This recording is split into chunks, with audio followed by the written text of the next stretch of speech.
الرحمن الرحیم. زه ایسیچو چمکنی حاجی ابراهیم شاهد بلال او د هغې کومه کمیټي چې وه ټول راسره وه. موږ دا کمپاین وچلو د ماسکونو په باره کې ټولو چې چا سر نه ور سړي ته م واچه ور سړي ته په سختۍ سره وویلې چې که دې نه بعد هم ګیر کړلی نو بیا به پرچه ورکوو.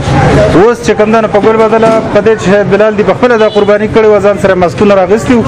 او ټولو ته پردنر سړي ته واچول. ماسک کېدای شي لکه اوس فرض که د یو پلار په خپلو بچو باندې یو قسمه تکلیف نه پرېږدو کېږي چې زما په بچي تکلیف راشي. داسې حکومت زموږ مور پلار دی، هغې که کوم اقدام اوچتوي زموږ د خیر دپاره وي او انشاءالله الله دې پکې خیر واچوي چې سبا لکه په یو کور کې دا مرض ننوځي، یو څوک اسپتالونه، یو څوک مري او څوک جړاګانې او فریادونه وي، نو د هغې نه ښه خبره دا ده چې احتیاط وکړئ. احتیاط د ټولو دپاره بهتر څیز دی. دوستانو څنګه تاسو ته پته ده چې د تېرې هفتې نه بټوله ده چې شپه شي او یا موږ پسې ټلیفون شروع شي، ماسک کې بوتلم، دوکان مې نه وخته پوره کړو هغې کې بوتلم، دوکان کې مې رش جوړ کړی شپږو نه پس هغې کې بوتلم. دوستانو بیا بټوله له او مونږ لاړو ایس ایچ او صاحب سره مونږ خبرو کا تانه کې مونږ خبرو کا چې یاره د خلکو یو میسج ورکوي تاسو راشئ. نو ایس ایچ او صاحب په دې سپینه ګیره باندې په خپله په دوکان باندې بټوله له موږ سره وګرځېدو او ټولو ته ماسکونه مو واچول او سوال یې ورته وکړو چې دې نه بعد دوستانو د بټوله او زموږ د سوشل ورک ټیم د طرف نه تاسو دا هدایت دي که دې نه پس ایس ایچ او چمکني یا د چمکني پولیس کم نماینده راغو او په ماسک کې یا د ایس او پي کم چې فالو کول دي هغه کې کم دکاندار یا څوک نو کم سړی بوتلو کم از کم موږ به دغه سفارش اخلاقي طور سره بیا نشو کولی. زما ټولو ملګرو ته دا خواست دی چې یاره دا ماسک چې کوم دی دا ضروري شی دی او دا د استعمال کی ځکه چې لکه د دې نه استعمالول یا داسې د دغه ځای ته تلل دا نقصان دی. کوم ځای کې چې رش وي هغه ځای نه ځان بچ کول، دا فاصله ساتل، انشاءالله چې دا حفاظتي اقدامات دي الله پاک دې ټولو ساتي. زموږ مشر ثاقب الله خان جمګري صاحب هغه ته هم دا مسله هغه لپاره هم ټولو ته مې خواست دی چې دعا وکړي چې الله وله صحت ورکړي او الله دې جګ ټولو بیمارانو له الله پاک شفا ورکړي او الله دې په خپلو قدرتونو باندې ټیکي او الله دې خپلې لارې دارو کړي.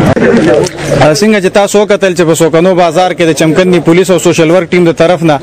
د ایس او پیز حوالې سره یو کمپاین وشو.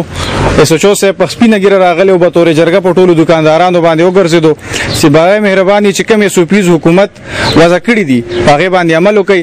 او زمونږ لکه ډېر خلک تر اوسه پورې هم دا شی نه مني. احتیاط نه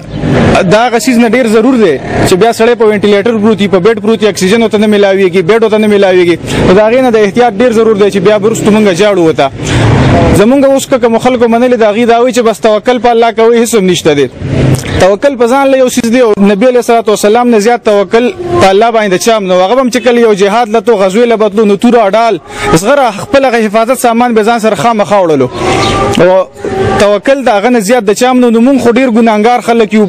هغه ایمانونه هم نشته دی. نو مونږ له پکار دي چې احتیاط خامخا کوو، ماسک استعمالو او دا سوشل ډسټنس د دغې ډېر زیات خیال ساتو. نن زمونږ سوشل ورکر ټیم چمکني چې دی کلي له یو میسج ورکو هغې کې مونږ سره تانه چمکني ایس ایچ او ذوالفقار لالا عرف بټو او سوشل ورکر ټیم چمکني تنظیم چمکني صدر وقار احمد بھائی گورنمنٹ طرف نه چې کوم ایس او پیز ایشو شوي دي هغې کې سوشل ډسټنس او لاس میلاولو نه ګریز کول، خپلو کې فاصله ساتل، دغه یو مونږ کمپین وچلولو چمکنو بازار کې. نو زما د چمکني عوام ته دا خواست دی، دا یو میسج دی چې هر یو فرد واحد سره یو فیملی چې دی هغه بیلونګي. نو برای مهرباني خپلو کې سوشل ډسټنس، لاس میلاولو نه ګریز، غاړې میلاولو نه ګریز، په دې باندې عمل کوئ. ګورنمنٹ پاکستان چې کوم ایس او پي ایشو کړي دي په هغې عمل درآمد کوئ.